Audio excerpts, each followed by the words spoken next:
Injured. So Nobody people lost their got, yeah, nobody lost their life. yeah, nobody Okay. lost their lives from Telangana, but Okay. Andhra Pradesh, three people are Andhra Okay. Pradesh, they Okay. were died. And the rest of the people? Mostly in Kerala, Okay. Kerala. Punjab, Northeast also, Okay. Okay. migrants died there. Okay. That was really tragic. There was a Yes, fire in a Kuwait residential block in which I think yeah, 40 odd Indians died. yes, This happened this week for people who do not know. yes, sir. That was happened in the night. Yes, very tragic. And Particularly, obviously, they were saying that a lot of safety features were ignored and which led to the fire. yes, even rescue team also few are injured in this event. Okay, okay, okay. So, tragic. Sir, you are Okay, host now. okay. And Thank you very much, Feroz. So, let's start today's class. And today's class, as we are continuing with media, today is on cinema. Just a minute. I have to go through a particular way before it starts.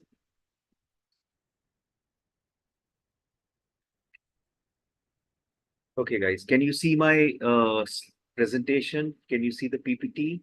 Yes, sir. Yes, sir. Okay. And does the slides move when I'm moving the PPT? Yes, sir. Objectives Okay. now. Okay. Okay. So we are going to be doing, we are doing the block on media, diasporic literature, cinema, performing arts and media. In fact, all of this comes under the media category, and we are looking at cinema. And cinema becomes a very important media, especially for the diaspora. We will see how. So these are the objectives. In fact, this PPT, I have taken a lot of content from outside your self-learning module. The SLM that will be given to you or has been given to you, Unit 64, this PPT, I made it from outside. So just okay. So because for a simple reason, I felt there were a lot of things which could which needed to be put to explain things better. So that's why I have taken content from outside. Some of the places I've cited from where I've taken the content. So now one needs to imagine, one needs to understand imagination plays a key role in positioning of community. If you notice, how do we how do we place our own identity? Our own identity is based on a certain amount of imagination. Who am I? That answer to the question, who am I, is based on a certain imagination. There is a certain factuality, but there is a certain imagination. What you perceive yourself to be. Similarly, communities imagine themselves. And this was pointed out by Benedict Anderson in his book Imagined Community. Communities are imagined rather than their inherent falsity or genuineness. This happens with individuals also. We are not what is actually there in terms of genuineness or falsity, but what we imagine ourselves to be. Similarly, communities imagine. That imagination of the model minorities or the model diaspora, which there is an imagination to the Indian diaspora component. They imagine themselves to be model. Appadurai has done a lot of research on the interplay between mass migration and mass media. The difference between old diaspora and the new diaspora and the aspect of globalization is now there is a mass media which helps us imagine. That is the reason why when we see a visual media like a cinema, we tend to relate with the characters. And if the audience is able to relate to the characters of a movie, the movie succeeds. If the audience is not able to imagine themselves with the characters of the movie flops. Imagination more than ever plays a central role. Talks of imagination as a social practice. For in a world characterized by mass migration and electron media, these two forces seem to impel the work of imagination. Typically, how the, let's say, a diaspora Indian community in the US looks at India is based on the media which is beamed out there and their imagination of the homeland. Similarly, we people sitting in India imagine America or countries of Europe or countries of Southeast Asia by the media that comes to us. We imagine how they would be. We imagine how China would be. We imagine how Australia would be. Electronic media offer people plethora of resources for imagining futures, alternative lives in different countries, especially for people in motion. What they offer are new resources for imagining the past. So it's not only imagining the future, but also imagining the past. So look at the fact that a lot of times migration happens in the hope of improving oneself or one's life, and that is nothing but imagination, because we imagine that people in the rural areas imagine that when they go to metropolitans like Delhi, Mumbai, or Chennai, their life will improve. Based on that imagination, they travel. The immediate access to images and narratives of a country of origin, as well as narratives of distant and near past, is facilitated by electronic media and plays a critical role in creation of a migrant archive. So now you are not only imagining the future, you are imagining the past, what it would be. And that is why, say, for example, a lot of people who went through partition are not able to get out of the partition trauma because the past keeps coming back.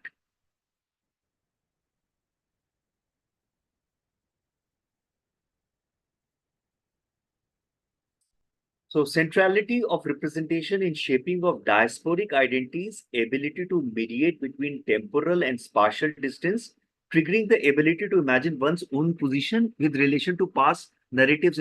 So how, you will come across a lot of senior citizens who make a comment that, oh, looking at this particular situation, the past was much better. Now, inevitably, they are imagining the past. More often than not, if that is not maybe actually the same, but they are imagining the past and one's position in that past. And media becomes an active catalyst in this process, future and past. And based on this future and past, one keeps making an identity. And in this, cinema is widely considered a microcosm of social, political, economic, and cultural nations, especially a country like India, which is extremely, what you call fetishizes on cinema, or has got a very high consumption of cinema. This becomes a microcosm. It's a contested site where meanings are negotiated, traditions made and remade, identities affirmed or rejected. As I said, more often than not, once people are able to identify with characters, the movie works or the movie flops. So, and cinema also has a function of socializing people. So, more often than not, the way heroes or heroines dress up, the way heroes or heroines behave, and that is why heroes and heroines were primarily the models used for advertising, because they have a connection with the people. So let's look a little bit about the Indian cinema. Dada Phalke was the first who made the feature-length, the silent film in 1913. Ardeshir Irani made the first talking film in 1931, and they are considered the founders of Indian cinema. With the end of the silent era, introduction of sound films, mythological texts became the primary source of inspiration. So there are 6 particular criteria which are inspiration to the Indian cinema. We'll look at them. Indian cinema is made up of various film industry. Hindi cinema is the largest. 2021, it seems Telugu cinema becomes the largest film industry in terms of box office receipts. The film centers include Mumbai, Chennai, Hyderabad, Kolkata, Kochi. Today, a lot of other places, cinema is coming about. So for a number of years has ranked first in terms of annual film output. 2022 Indian cinema earned 15,000 crores. That's a huge industry. 2022 Hindi cinema represented 33%, Telugu 20%, Tamil 16%, Kannada 8%. Cinemas like Bhojpuri cinema, Punjabi cinema today, Assamese cinema, so many cinemas are coming in today. Overseas India accounts for 12% of industry's revenue. India has one of the largest diaspora. In fact, six major influences that have shaped Indian popular cinema includes epics of Mahabharata Ramayana, ancient Sanskrit drama, traditional folk theatre, Parsi theatre. Hollywood made popular musicals, and Western music, particularly MTV. So, for people who do not know what is MTV, MTV was a music channel which used to come on the TV. I don't think so; it comes anymore. So, Western music videos also become an influence which shape popular cinema.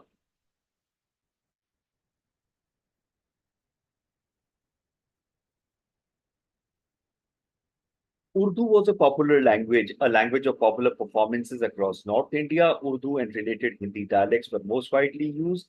What we called Hindustani became a standardized language. So today, also, if you see the cinema, a large number of words or sentences which are used are Urdu. And that's how Urdu and Hindi, came across and became Hindustani.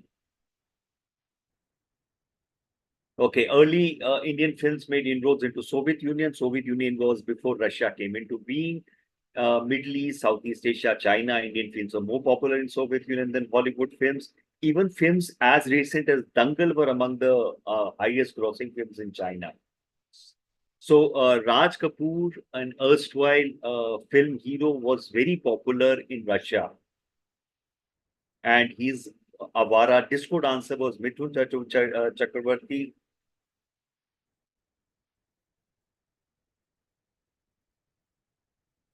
Now, when we look at the diaspora, cinema in diaspora, the return of Wrangler Paranjvi, a 1902 black and white silent documentary. Uh, that, that early, the Indian film was, negotiating with the diaspora.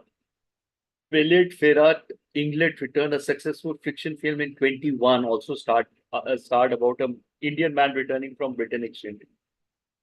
The way the diaspora was projected or represented in Indian cinema itself has changed phenomenally. For example, Purab or Paschim 70 Bollywood film depicted Indians in London under a Western cultural construct.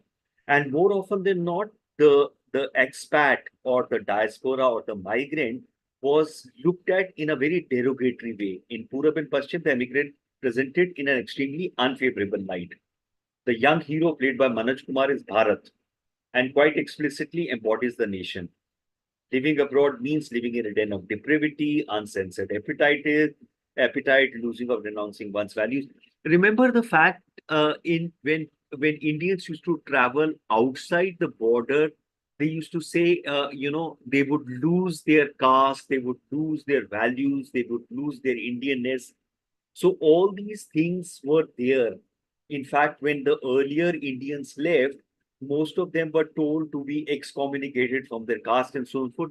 But at that time, they were not hoping to return because the means of transportation was not there. However, till almost 1990, the Indians outside were looked at in a bad light. It was shown as a negative phenomena and a migrant as a moral antithesis of the real Indian. So that's how the depiction of diaspora was there. 1990s onward, it changed. When the entertainment industry became involved in diaspora as a target demographic, the imagery shifted. So, for example, Dilwale Dulhaniya Le Jayenge was the first film to attempt to cater to the diaspora rather than mock it. This was a 1995 movie. predicted the supposed urge of the Indian diaspora to rediscover their homeland and took their feeling of nostalgia and longing very seriously. So more often than not, if a person who is not a diaspora tries to make a film on diaspora, you would be looking it from the other side. You would not even understand what a diaspora goes through.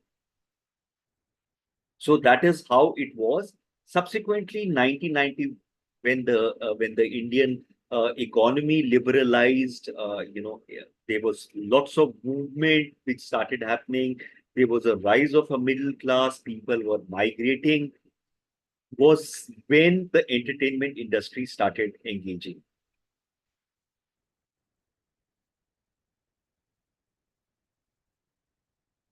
Until 1990, the foreigner was thus an absolute counterexample, anti-hero.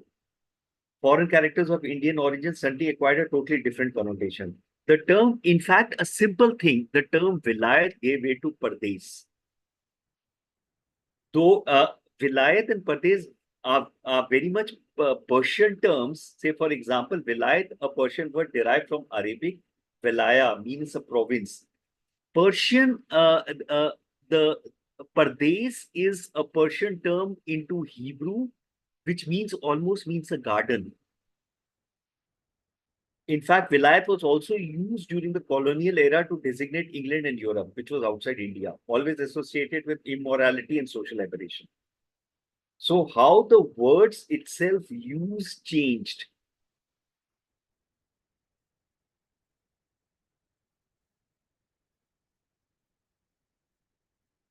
Pardes is therefore much more positive than Vilayat and does not actually entail either a spatial or moral distance with the homeland. Pardes can even sometimes designate a place within the national territory. So, rural migration into metropolitan Pardes जा रहे हैं. We are going Pardes. In fact, more than half the films with the word Pardes or Pardesi in their titles seen between 31 and 2010 were made after the 1990s. These recent films almost vehemently champion Indian value. So now, finally, the discourse was that these people had gone outside, but they were still Indians. Essentialist and culturally disposed, but their values can now be transported outside the Indian territory by the national territory. In the moral up code, but at the same time, now there was a new moral code. Some value occupy a central place, like sharm, lihaz, and izzat, shame, modesty, honor. Three virtues presented as a, and how the whole cinema became very patriarchal. New traditional films combining ethnic nationalism and the praise of materialism also seek to champion a patriarchal structure, idealizes the women, sublimated to either virginity or motherhood, while insisting on the sub. So if you see, if you actually do research on Indian cinema, you will see how things have moved in a certain direction based on possibly the fact they were catering to the diasporic segment also. For example, Karan Johar's film very much epitomizes a new type of filmmaking where there are opulent sets, and now Indian film does not do with the subaltern topics like poverty or homelessness or others. It's all grandiose. A lot of it is catering to the imagination of the non-resident Indian. However, that itself is problematic because all non-resident Indians are not rich or of a particular class or caste. There are Indians of various sections. So we will see as we go along in this presentation how that itself has, skewed. In addition, the immigrant is no longer accused of forgetting his roots and values. It is the host country, Firangi or Angrezi, and more generally Western culture that are there. So now, instead of the migrant who is accused of being debauched or something, it is actually the country or the culture which is actually making him like that. Ideal Indians have hence become deterritorialized. models of national identity. So inevitably, the film has created, and that's how it was happening as globalization was happening, as mass media with internet was reaching out. People were able to go back and forth in terms of even being in a host country and yet being connected to the homeland. So there is this article in the Vogue World as late as 20th August 2020, 7 movies and shows that capture the life of Indian diaspora on Netflix and Amazon. These are the 7 movies it lists out. There is a Never Have I Ever Made 2020 to 2023. It's a series. And then there is an Indian Matchmaking 2020. So I looked up the Indian Matchmaking 2020 and look at the the change of the profile of the filmmakers itself. In her 20s, Indian American filmmaker Smriti Mundra. And now a lot of Indian diasporic filmmakers are making films on diaspora because who better can understand diaspora than the diasporic community? So, filmmaker Smriti Mundra, through her character Seema Taparia, matchmaker to the country's Swiss set, views are introduced. And we had seen in earlier units how in Africa also, the Indians in Africa, second, third generation, in spite of being African, South Africans, they are still using the Indian matchmaking sites to do matchmaking. So this matchmaking is again something of an Indian, cultural set which have been exported across the world. Credit for putting the spotlight squarely on matchmaking tropes that still exist in India and the uncomfortable conversation that otherwise take place. So that's the series Indian Matchmaking. If you're able to, let me just put it back. So in case you want to look up on Amazon or Netflix, you can always look at these films. In fact, I've seen Bend It Like Beckham and Namesake. DDLJ, of course, I think a lot of people have seen that. So there is this paper called Shining Indians Diaspora and Exemplarity in Bollywood by Ingrid Therwoth. It is available online. You can always look it up. You can Google search. The whole paper is available. Yes, Shrestha, non-Hindi films and series are missing. So, for example, the self-learning module is only talking about a large part of Hindi. It's a small module, but in case you have examples of non-Hindi films and series, do share.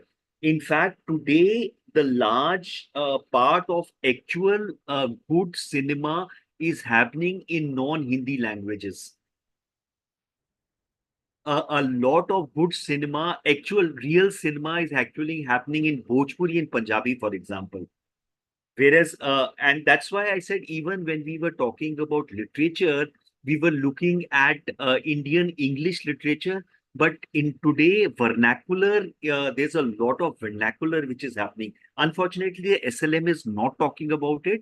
So I'm still keeping to the general guidelines of the SLM because that when your examination is there or your assignment is there, you can definitely quote non Hindi and otherwise. There are Malayali films on diaspora more relevant, I'm sure. So if there are, please share it among your group people. And if there are any other languages which are there, please do share it because that way people can actually look at it also. At the same time, these are examples which are there. Shrestha?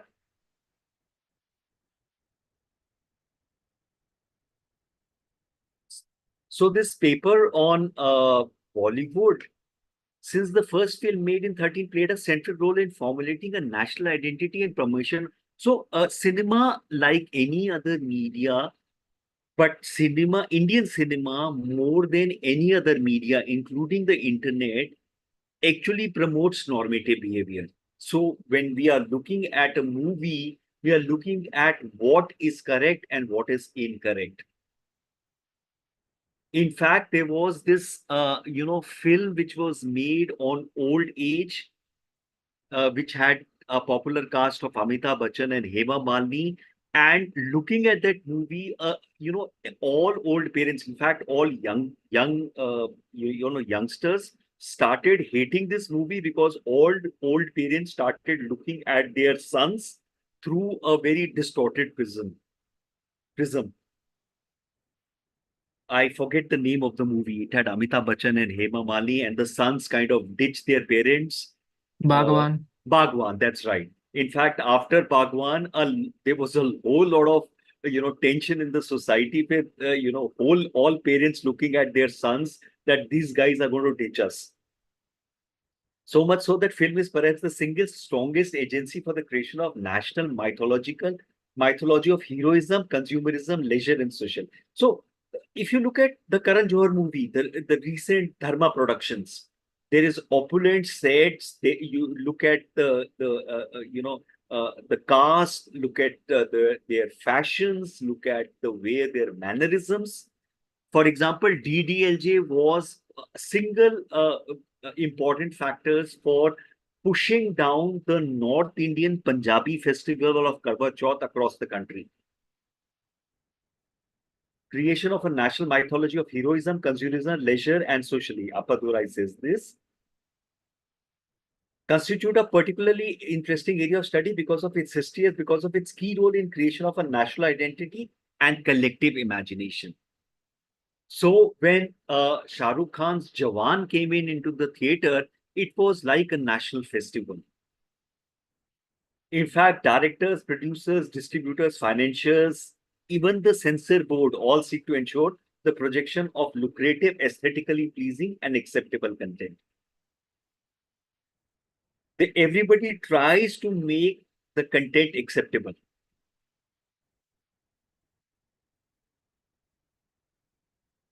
These distorted reflections, one might add, not only exaggerate features but also paradoxically dictate patterns of normality.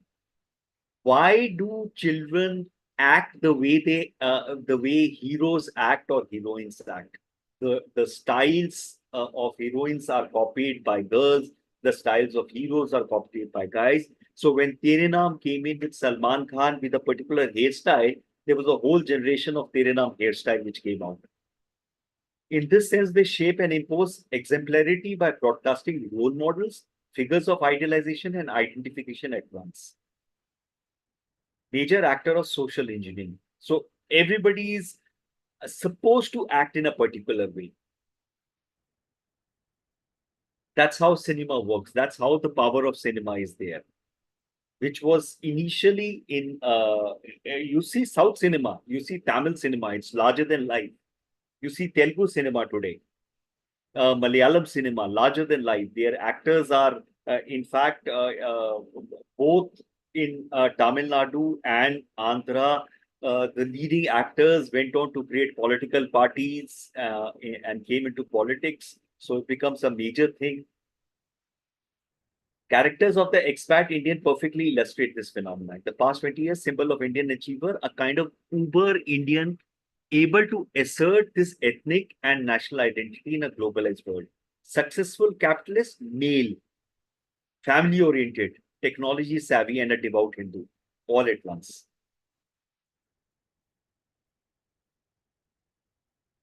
So, you see those movies, it's more male, family oriented, technology savvy, national identity.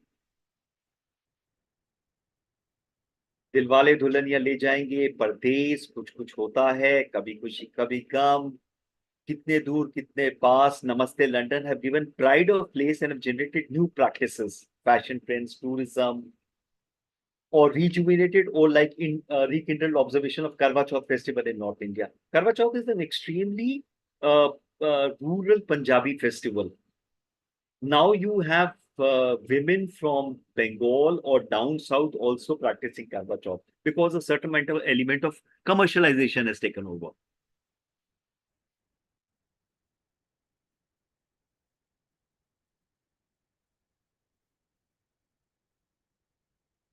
So, a culturalist, essentialist, and a majoritarian view of Indian identity under this assumption.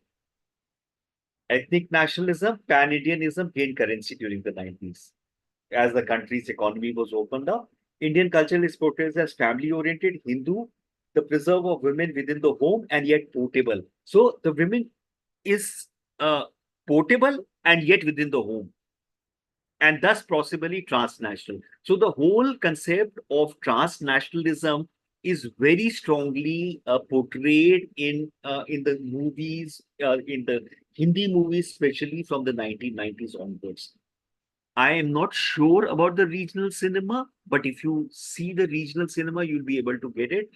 When I was searching, I didn't come across a paper on regional cinema. If I come across, I can share it. If anybody comes across a regional cinema paper, Punjabi movies, Bhojpuri movies, Assamese, Malayalam, Telugu, you can definitely share that paper.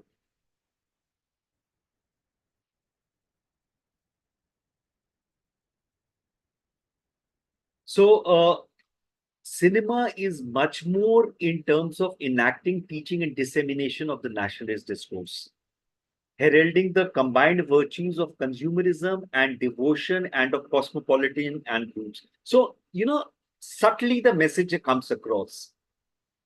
Commercial Indian cinema depicts NRIs as affluent and prosperous Indians in the UK and US. Typically, it has to be a white country, whom Indians in India hope will spend their foreign earned riches in India. In fact, we are a part of Indian diaspora building within our own Indian identity outside of India. And this also is a very, interesting thing, that the NRIs have to be affluent and also in the white world. The non-resident Indians in a non-white world are not considered as diaspora. It's still the white world. So somewhere down the line, that lens of Vilayat or the Western world still comes across. In fact, there is the movie Pardes has this. Okay, it's in the next slide. A former Indian diplomat on internet that the Bollywood was selected long back for the purpose of connecting the Indian people residing across the world. Both intra and interconnectivity is facilitated by Bollywood. And now, again, I keep adding when it's not just Bollywood, the complete Indian cinema. Showing an Indian film became a focal point of connectivity.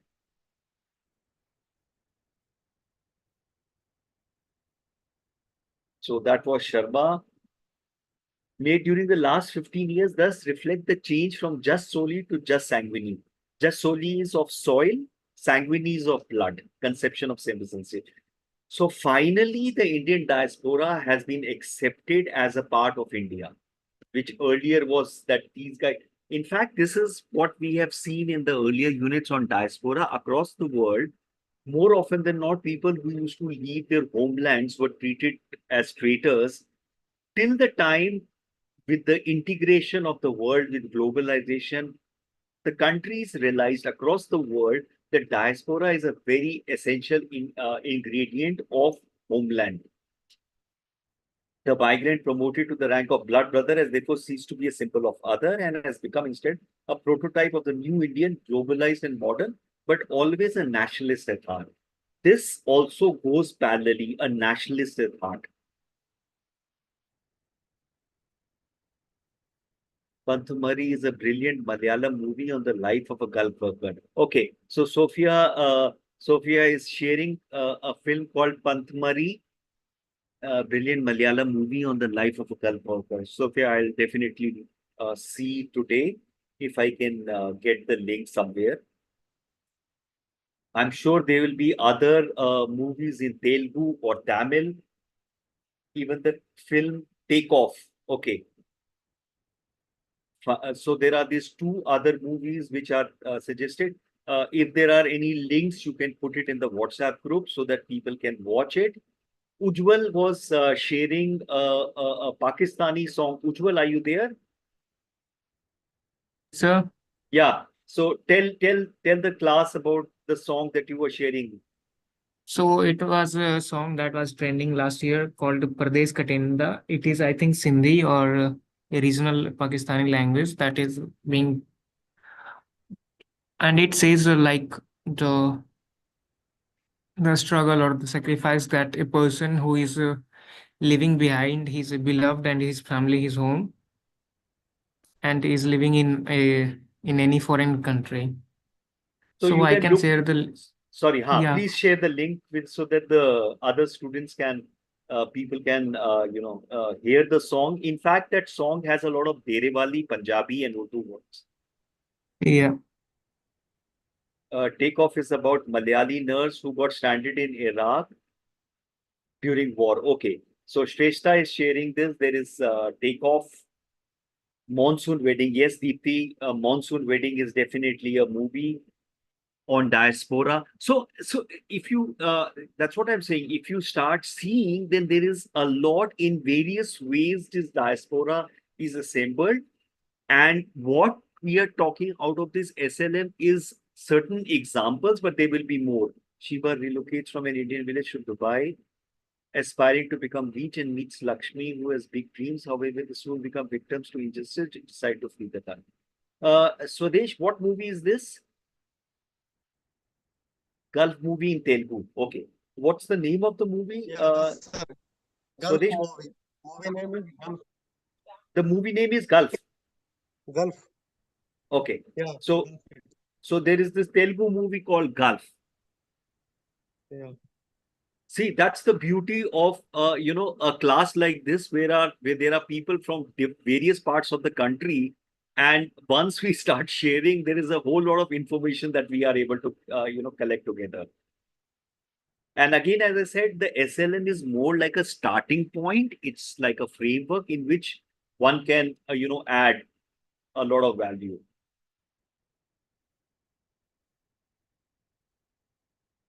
So in there is this Amrish Puri in Subhash Guy's Pardesh, who sings at the end this song Karam Mera India Dhar. So despite going through all types of ways, the Indianness is always reaffirmed at the end of the film.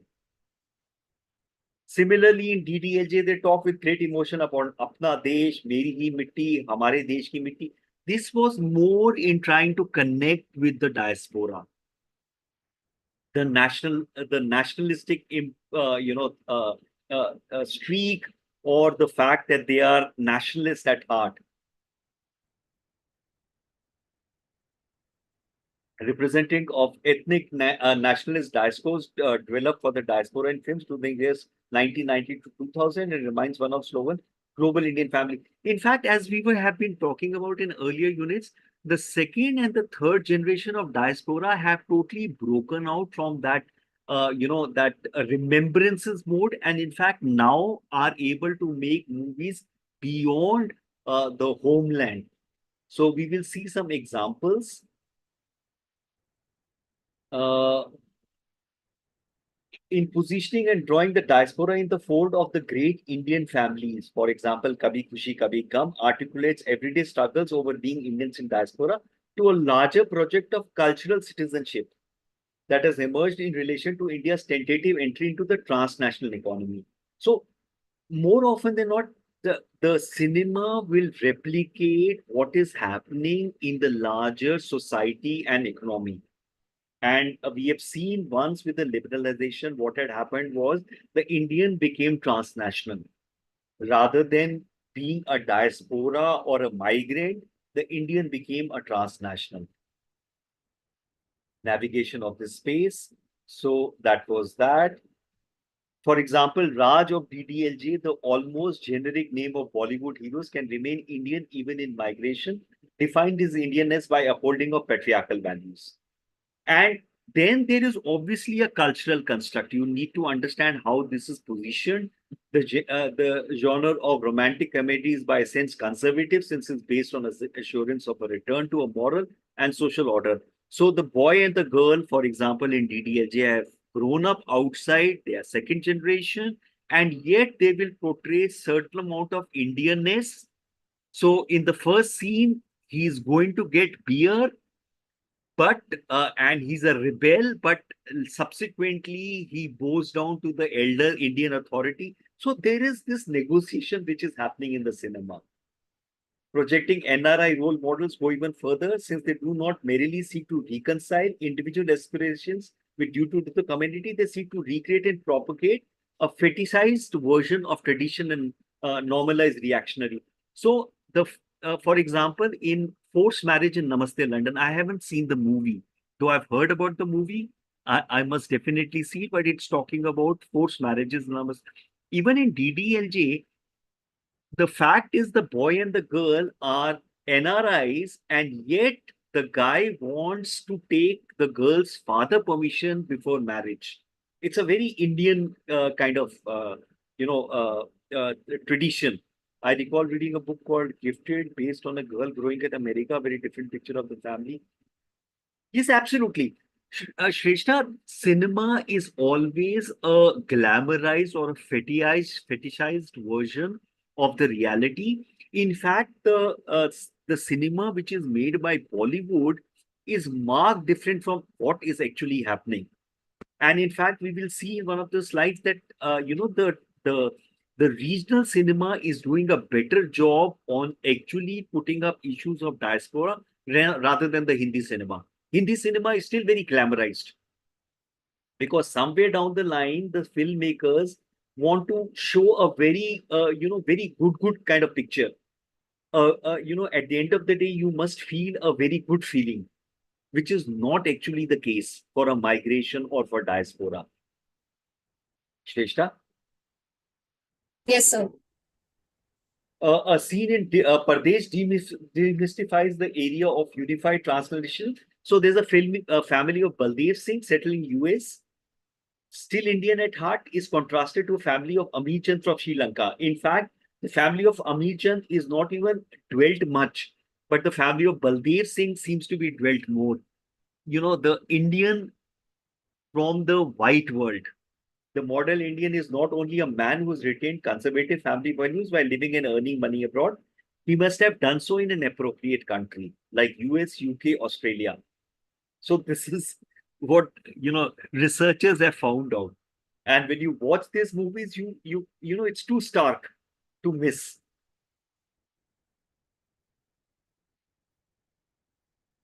Discontent of many expats, concomitant with the distortion between projected NRI figures and often less glamorous realities of immigration.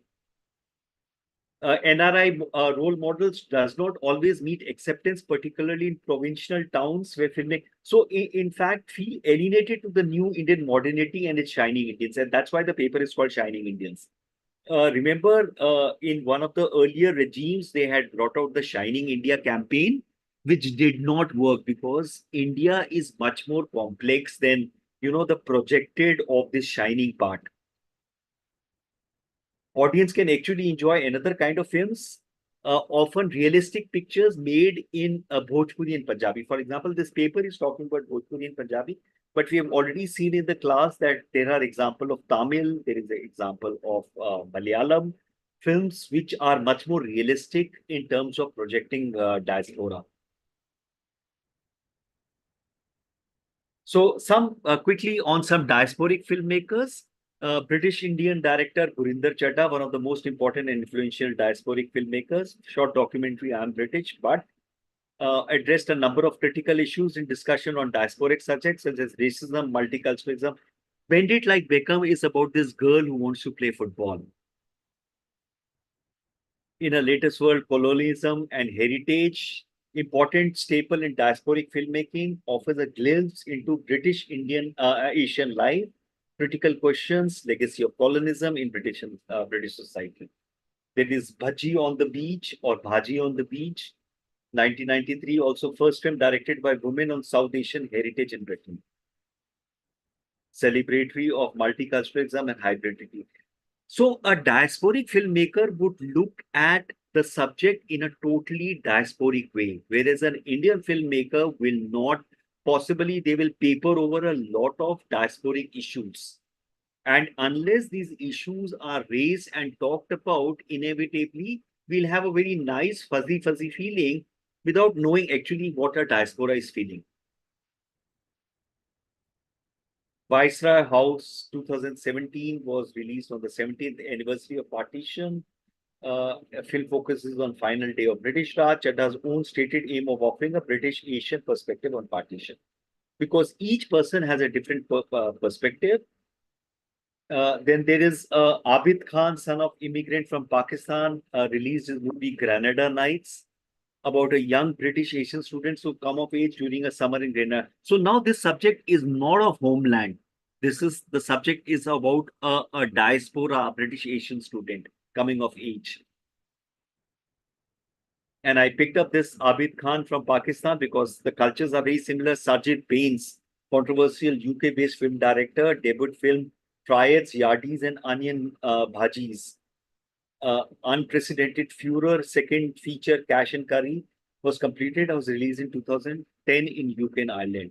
So there are a lot of these young filmmakers who have come in. Meera Nair, of course, we all know. Production company Mirabai Films specialize in films from international audience. Mississippi Masala, Namesake, Monsoon Wedding, and Salam Bombay. Okay, summing up. Considerable strides in last 2 decades, 9 decades ago, becoming more popular in foreign market. In fact, Indian filmmaking becomes an event in the sense that diaspora, there are places where these films are screened.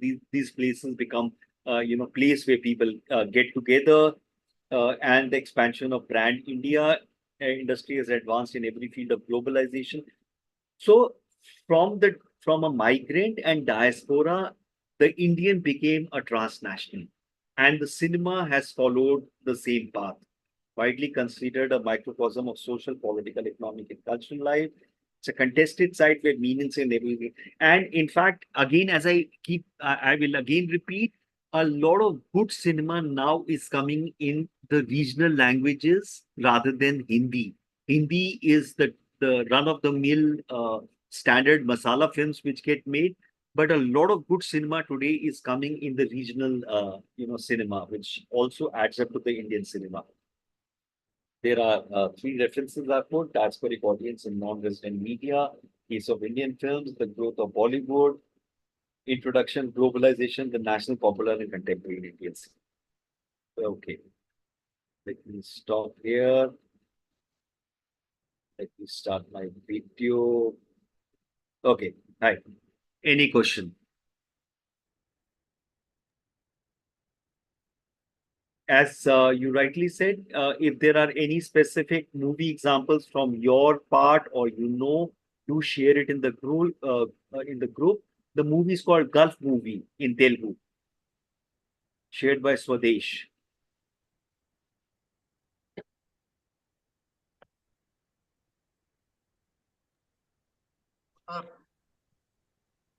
Yes, Swadesh, Yeah. you wanted to say something? No, no, sir, nothing. Okay. Any questions?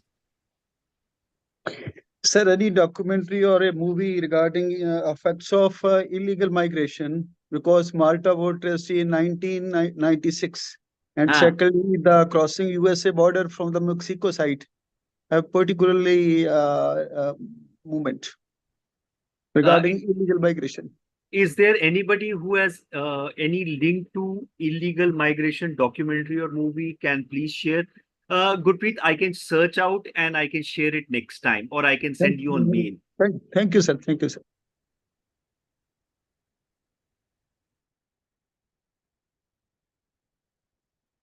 नमस्ते sir Yes, Deepthi, how are you? Sir मैं sir बिल्कुल ठीक हूँ sir मेरे पास कुछ links हैं indenture labour के migration के Okay. वो मैं सेंड कर दूंगी Please, हाँ जी, indentured labor, all these things, you can share it in the WhatsApp group. Okay, sir. Again, as I said, I am not on WhatsApp.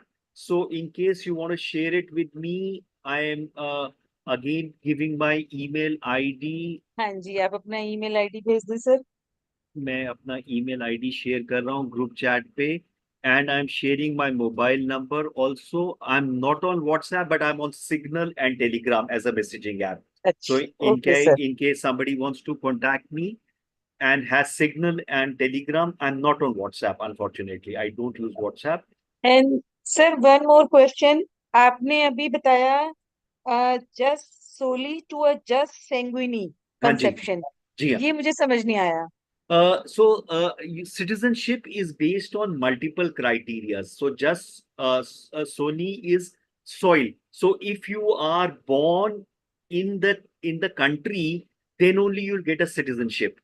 Whereas Mhm. just sanguine is blood. So even if you are not born, but you are related by blood to somebody in that particular country, you get citizenship. There are multiple kinds of citizenship. And then the third type of citizenship is naturalization, that you stay in that country for an X number of years and you become a citizenship. So तो if sir you जैसे just जो indenture labour हैं वो just sanguine कहलाएंगे. Indentured labours को citizenship नहीं मिली थी कहीं की. हाँ जी. The indentured laborers were never given a citizenship. In fact, for example, an indentured labor were taken from India to Fiji. They did not get Fiji citizenship. Once Fiji became independent, हाँ then जी. just solely के basis पे, because they were on that soil, they got the citizenship. The second generation or the third generation. But they also have कुछ card मिलते हैं उन्हें special जिससे कि वो That India. correct. That typical card would be person of Indian origin hmm. or OCI card. OCI card. हाँ जी. So these are this is not a citizenship card. These are okay special okay provision. For example, okay. today in the world, some of the countries offer dual citizenship, not India till now. So they are these provisions are given to get Indians to get some benefits. For example, opening accounts and otherwise. But you cannot, for example, vote. You cannot do whatever other citizens can do. Some countries are offering dual citizenship, whereby you can take a citizenship of the host country as well as the homeland. India is still not offering that. Thank you sir. ठीक है. Any other question? Vijaya, good to see you after a long time. Kangat, good to see you. I'm seeing some older people who have not been there for some time. I hope all of you are doing good. Chong, any question?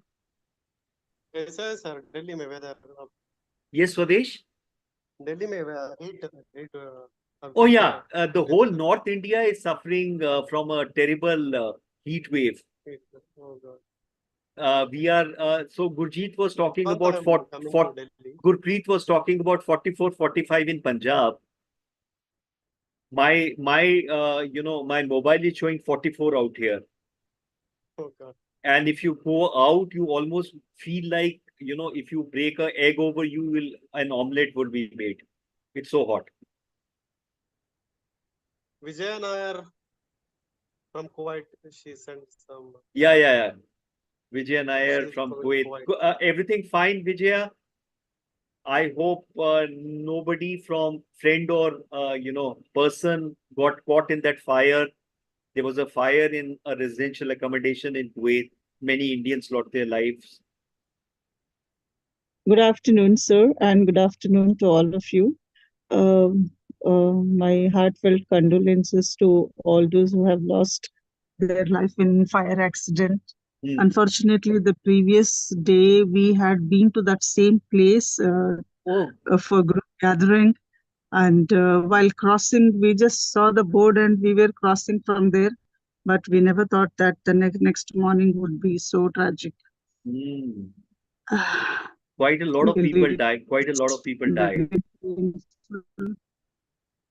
Yes, Kangat, we did discuss the Kuwait fire. Well, the fire. Yeah, Vijaya. Hello? I can't hear you. Can you please repeat your question? Nothing. Vijaya, just keep speaking. Yes, what you were saying. Actually, this is the common, like most of the time that electric short circuit. Short circuit, or there are many reasons we can say so, because it's too hot and the temperature is reaching to 51 degrees Celsius here. Oh, damn. And of course, we have like 24/7 we are using AC.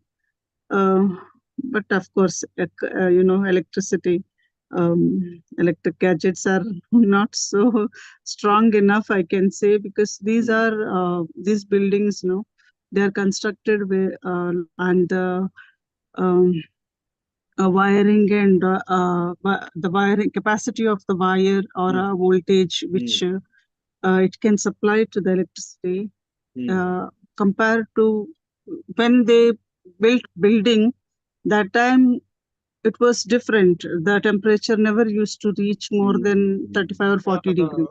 But Vijayaji, now the it is building crossing owner, 50 degree. Vijayaji, the building owner Yeah. belongs to Kerala. Oh, He says, oh, I- the I- building the owner is company, also a NBT. Keralite, huh? Okay, yeah. okay. They I were think, talking sir, about this is not the platform to discuss about all this. perfectly fine. Absolutely, absolutely. Unfortunately, yes. Building. He is not building owner is Indian cannot own any property in Kuwait. Indians cannot own any property in Kuwait. It Okay. is only the Kuwaiti national who Okay. should be own it for lease. And Mr. Sudesh, please read Okay. newspaper. Okay, fair enough. As you rightly said, this is not the forum to I think this discuss. is not the This is platform not. to This is not the discuss. forum. We generally talked about it because we do talk about diaspora and migration, and this was a big event which happened. Uh, uh, you know, so and obviously, anytime any person loses life, whether it's an Indian or anything, is always something which is not very good because it's always tragic. And here they were Indians, so we just mentioned about it, nothing more. Good that you are safe and everybody, and these events then become very tragic. Okay, Yeah, great. unfortunately. Yes, Thank you for absolutely. understanding, sir. Absolutely. Any other question or we close it for the day? Next time we are talking about performing arts. In fact, Ujjwal, that song will typically come in performing arts. It will not come in cinema. Nevertheless, because you were sharing, we brought it up out here. Performing arts, we will talk about performing arts. That is the unit 65. And then we go into they have a whole unit on media, which is unit 66. So this block is on media. So we'll end it now on the cinema out here. If there are more examples of diaspora cinema or diasporic filmmakers, do please share it in your WhatsApp group. And if you want to share it with me, I've shared my email ID. And if you're on Signal or Telegram, you can share it with me. Remember, always when we are going to be sharing more, our perspectives become much better. It's always a good to share because that way you'll get a better perspective. Besides the SLM, the self-learning module where you read a particular, and this particular unit, I took a lot from outside the SLM because I thought the SLM was not giving the real essence of cinema in terms of scholarly pursuit, in terms of understanding how the cinema influences the diasporic understanding and the diasporic sentiment. Okay. Great meeting you. Just a minute. I was taking down a number. Hang on. Just a second. I will then close this.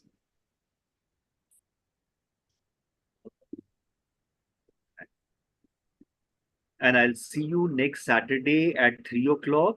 We will be taking the performing arts. Just a minute, I'm taking down the number.